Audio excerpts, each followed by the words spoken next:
Ano kayang gamot sa ano, sa busaw? Ihi ako nang ihi. Kanina pa ito. Dali lang yan. Lagyan mo ng asin. Asin. Lagyan mo ng asin. Alin? Yung Ang akin? pusod mo. Pusod? Ano naman kaugnayan nandun sa ihi ko ng isa pusod ko? Basta lagyan mo ng asin. Kung gusto mo, dun sa dulo ng kuwan mo Ay, di sa ng pusod kuwan na. mo. Na, sa pusod na. Lagyan mo ng asin. Gusto mo, ako pa maglagay. Tay, parang wala namang nangyari ah. Ano ba ka dami ng asin na lagay mo? Asin ito ah. Oh. Ayaw, lima. Yan. Kaliit-liit naman nilagay mo. Paano yan na-epekto?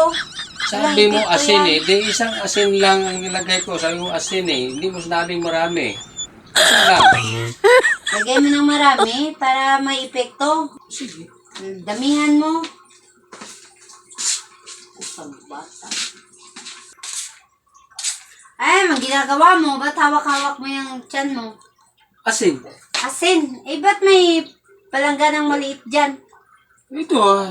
Inakpan ko kasi baka matapon eh. Ang dami mo sa Sige, talaga sa'yo. Ayusin mo yung trabaho mo. Hindi naman ganyan. kanina. Sabi mo asin. Di isang piraso lang lagay ko. Yung sabi mo dami. Tapos lagay mo dyan. Hindi mo lagay. Hindi mo sinabi. Hindi mo instruction mo kasi ano eh. Ang gagaling mo.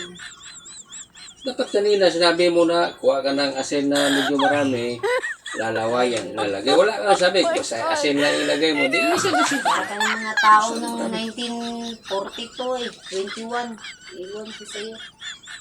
Ano mangyari nito ngayon ay Eh, diligpit mo.